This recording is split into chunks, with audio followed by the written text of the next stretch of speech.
Samantala, inilantad sa pagdinig sa Senate Blue Ribbon Committee ang umano'y racket ng ilang examiners ng Bureau of Internal Revenue kung saan nagigipit pati ang maliliit na negosyante. Ibinunyag ng ilang senador na halos 75% ng nakokolektang buwis sa bisa ng Letter of Authority ay ibinubul sa umano ng ilang tiwaling BIR personnel at officials. Ang balitang A to Z ni Ace Cruz. Umarangkada na sa Senate Blue Ribbon Committee ang investigasyon sa umano'y racket sa Bureau of Internal Revenue gamit ang Letter of Authority o LOA na nagsisilbing audit order sa mga negosyo. Ayon sa naghain na resolusyon na si Senator Erwin Tulfo, malaking bahagi ng nakokolektang buwis sa bisa ng LOA ay binubul sa umano ng ilang BIR examiners at opisyal.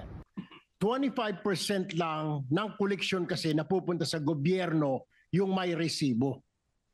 75% goes straight to their pockets. Karaniwan nag-i-issue ng LOA sa mga korporasyon pero ayon sa senador, pati maliliit na negosyo gaya ng mga karinderya ay pinagsasamantalahan umano. Paliwanag ng BIR, regardless whether malaki ka or maliit, if you are perceived to be committing tax evasion or you are not paying the correct taxes, pwede ka po talagang ma-audit. Nakatanggap din si Senator JV Ejercito ng reklamo mula sa isang negosyante. Kung saan ang original assessment amount niya na umabot ng milyon ng halaga ay na-negotiate niya na bumaba hanggang 500 hanggang 800,000 na lamang. Sa halagang ito, 100,000 lamang ang may resibo at ang balanse ay sa bulsa na napupunta.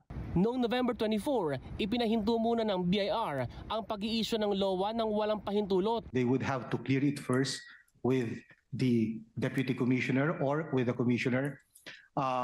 Kailangan po mag-submit sila ng justification kung bakit mag-i-issue sila ng letter of authority or why this particular taxpayer should be subjected to audit. Para kay Finance Secretary Frederick Go, malaki ang epekto ng aligasyon sa business climate ng bansa, lalo na sa foreign investors. The biggest complaint of every investor that has come through my office is the BIR.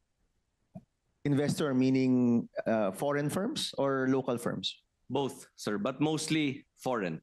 Sa panig ng BIR, habang suspendido ang LOA issuance, magpapatupad ng balansahan at paglilinis sa kanilang hanay.